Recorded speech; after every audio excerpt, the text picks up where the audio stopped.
This week in Come Follow Me, we enter the days of the prophet Elijah. We meet a kingdom that had grown divided and hearts that had grown unsure. A people caught between two ways of living, trying to serve God and the world at the same time. And into that wavering comes one clear question, the same one that meets us each morning. Who will you follow today? Before the day gathers its weight, take a moment. Sit upright. Let your shoulders soften. Take one slow breath in and let it go. Allow your mind to settle from every unfinished thought. Let your heart become still enough to notice what is already true. You do not step into this day alone. God is near, and He is worth following. Imagine the people of Israel gathered on the slopes of Mount Carmel. For years, they had tried to live in two directions at once. They had not abandoned God entirely, but they had not chosen Him fully either. They kept a little faith and a little fear, and hoped the two could share the same heart. And the prophet Elijah stood before them and asked a piercing question. How long will you halt between two opinions? If the Lord be God, follow Him. But if another, then follow that.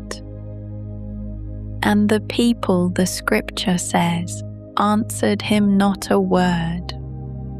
Perhaps you know that silence, the quiet of a heart that has not yet decided. Not openly turning away, but not yet fully turning toward. It is a tiring way to live, this halting between two opinions.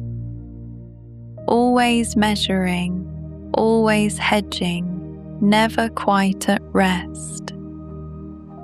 It is the heart trying to keep every door open and finding that none of them lead to peace. And God, in His mercy, does not leave us there. He sends a question, not to corner us, but to free us from the weariness of the in-between.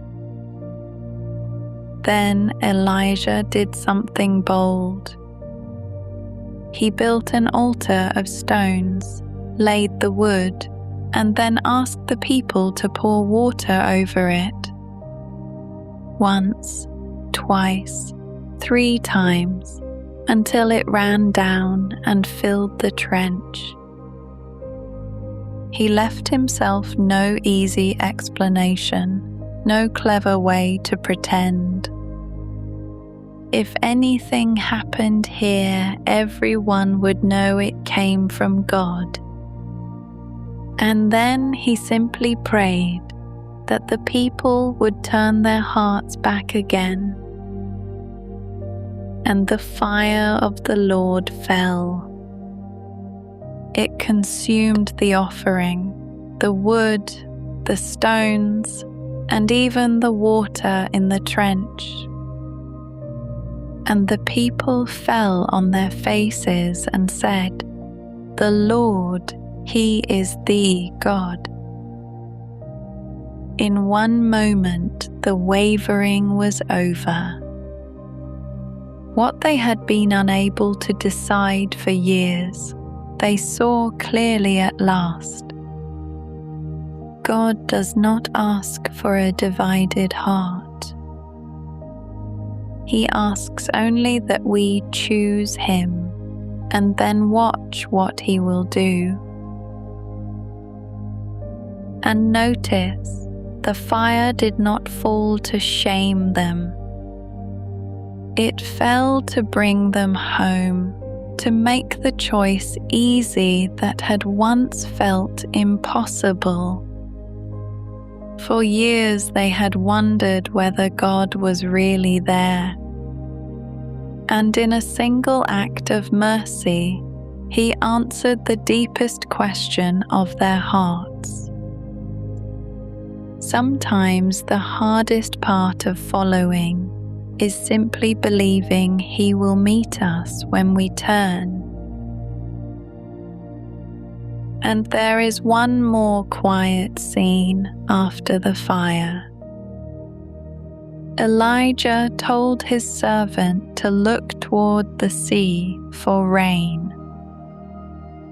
The servant looked and saw nothing. So Elijah sent him again. 7 times he looked, and 7 times he returned, until at last a small cloud rose from the water, no bigger than a man's hand. And from that small beginning came the rain that ended years of drought. The fire had come in an instant, but the rain came slowly after looking and waiting and looking again. This too is part of following. We choose, and then we keep looking, even when the sky is still empty. For God's answers often begin small and then grow into more than we hoped. Today is not random. God has already prepared grace for it. You don't step into this day alone. Light meets you where faith chooses to stand. So as you move into this day, you may notice the places where your heart has been halting, living in 2 directions at once. A part of you reaching for God, and a part still holding the world's hand. You are invited gently to choose, not with fear, but with quiet confidence that the one you are choosing is good. And like the servant on the mountain, you are invited to keep watching even when no cloud has yet appeared. The God who answers is patient with the heart that is still learning to trust Him. Begin this morning with one clear choice before the day pulls you in many directions. One prayer offered honestly toward heaven. One small act that says quietly, I will follow you. And then watch the sky with quiet and patient hope. For the same God who sent fire still sends rain in His own gentle time. You are not too divided to begin again. You are not too late to choose. No season of wavering has placed you beyond His reach. The same God who answered with fire on Carmel hears you. The God of Elijah is your God too. He is near. He is worth following.